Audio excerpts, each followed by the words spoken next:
It's a fascinating structure, actually, that has led some people to call it it's a two-movement structure.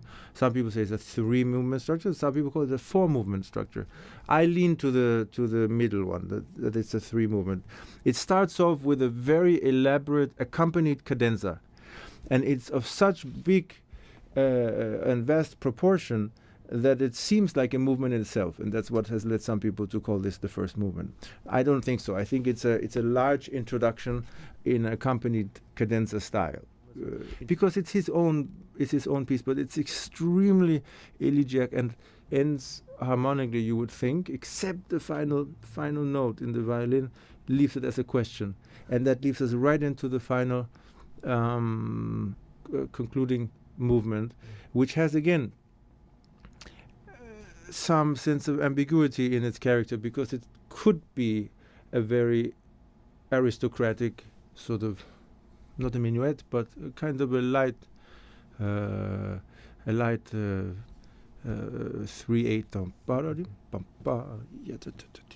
Could be. I used to think of it as very rustic when I was younger. I used to think it, very sort of with those wooden shoes that they have in the peasant countries, and those kind of dances.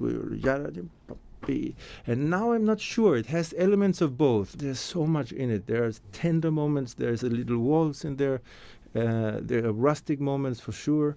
And all of a sudden comes this huge cadenza. Again, you thought we were done with that, but no. Here's another one, very virtuosic, very important, and then it ends and returns to that theme, which is somewhere in between folksy and enlightened, and the piece till the very end keeps